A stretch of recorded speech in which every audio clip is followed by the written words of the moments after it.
we might be taking a recess for the 4th of July here in Washington. None of us can take a break from what we're doing.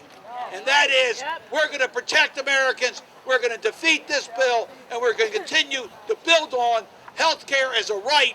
Every American's entitled to affordable, quality health care. That's what we're fighting for in our country. You can be sure that Republican leader Mitch McConnell and Donald Trump are working right now as we're working here to break some arms, to use every trick in the book to try to pass this atrocious bill, which is bad for America's health.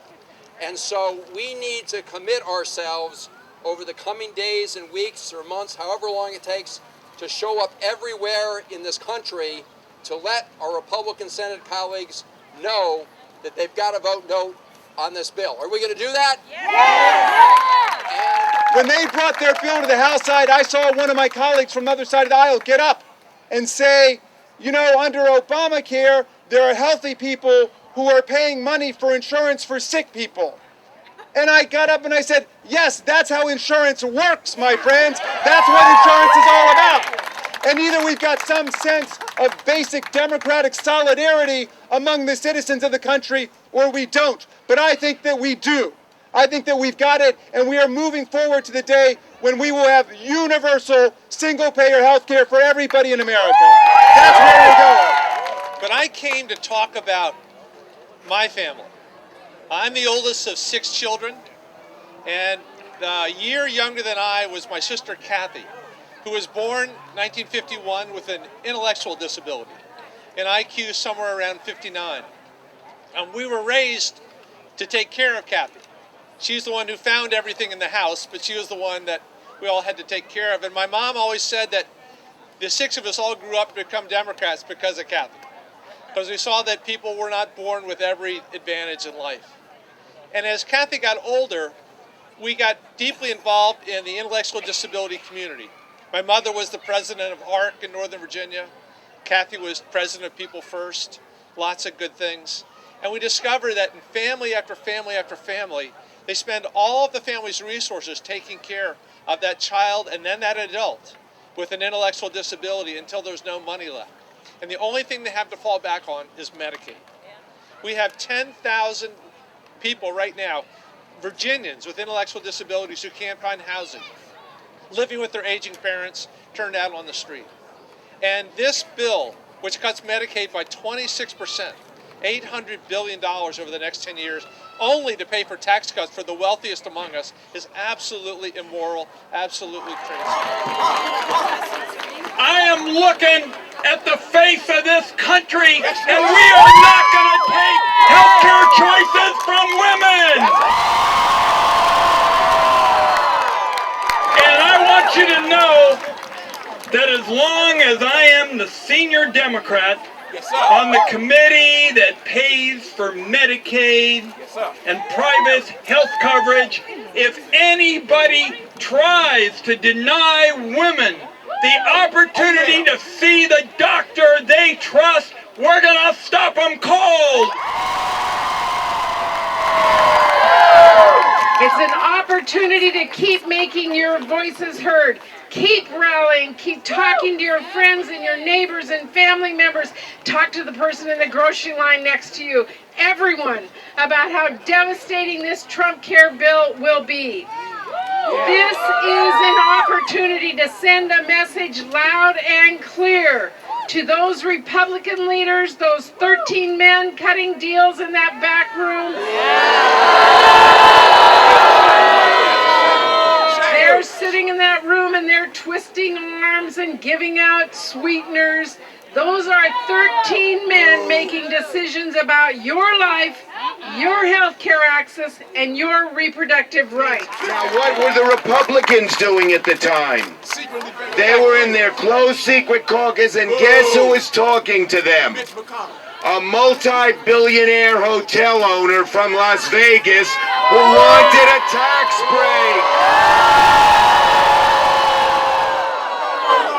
That's the difference. We want to help people. They want to help billionaires get a tax break, and that's the difference and why we're here. I want you to know, usually when they do a wealth transfer that is this egregious, and they do it, usually when they do a wealth transfer that is this offensive, they try to hide it a little bit, but in this instance, it's literally an $800 billion cut in Medicaid and literally an $800 billion wealth transfer to people who don't need it. How can they look at themselves in the mirror and say, I'm doing the right thing for our country, when they know they are not? What do they tell their children and their grandchildren? I fought all I could to give tax breaks for the rich, taking it away from children in need of Medicaid. How can they do that? So you know what? We don't agonize, we organize. You know what, folks? January 20th was undeniably important, but you know what? January 21st was far more important. Women across this country said, Donald Trump, you don't stand for our values. Somos los Estados Unidos. Los Estados divididos. Folks want to talk about values, so let's have that conversation about values. Let's have that conversation. You want to talk about a conversation about values? Let's talk about that. Yeah, let's talk about it. So a value should be to understand healthcare is not a privilege, it's a right. This issue is about taking away people's rights to have access to meaningful health care. It is a civil right. It should be thought of as a human right. And in this situation, it's not about we're going to lose it. They're trying to take it, and we have to say we will not let you. Don't take our stuff. And we've got to talk with everybody about the fact that it is just wrong to play politics with public health. It's really wrong. Yes. And I would say, guys, that this is a moment in time that is really forcing us as a country to look in a mirror and answer this question, who are we? And I say we are better than this. We are better than this. But we're going to have to fight. We're going to have to fight, and we're going to have to understand we cannot let them take our stuff from us, and the only way to do that is to fight against it and to do everything that is necessary this next week to bring this thing home and remind people this is about a fundamental question about what are our values as a country and who are we? And I say we are better than this. So let's... Well, this, for our generation, this is our moral moment. How will we take these ideals, take this commitment, take this conception of love and advance it in our nation? There is no honor in taking health care away from 20 million Americans. There is no honor to say in one side of your mouth that we are a nation of life, liberty, and the pursuit of happiness, but when it comes to preserving life and elevating life and curing and saving lives, there is no honor in taking away somebody's health care on the other side of your mouth. There is no honor. There is no sacred honor to look at the most vulnerable Americans, those struggling with disabilities or poor health, to say to them that you do not get health care, but the richest amongst us, the corporations, they get a tax break at the expense of your health care. There's no honor in that.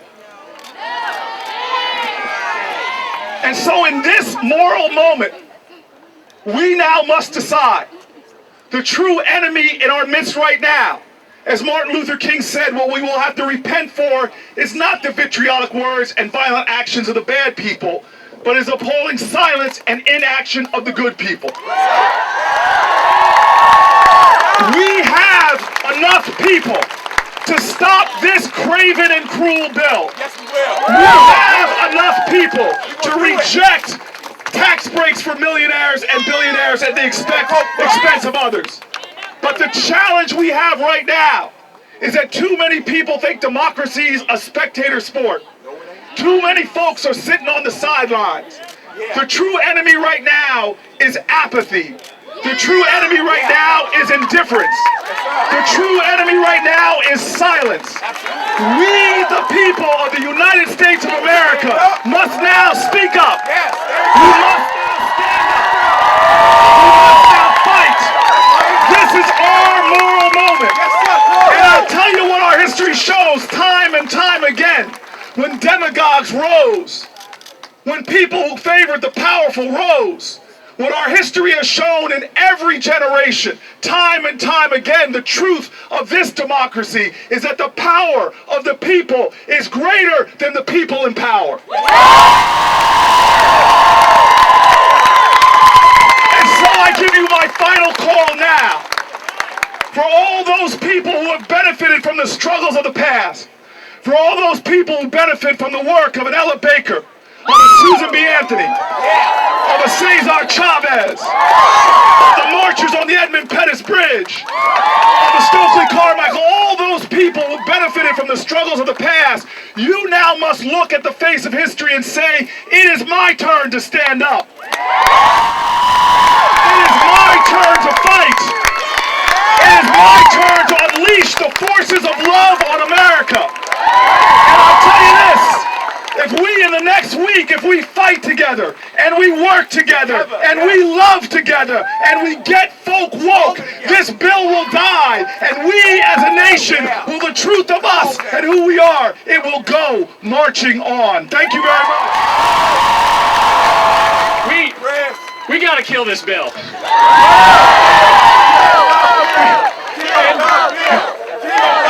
And listen.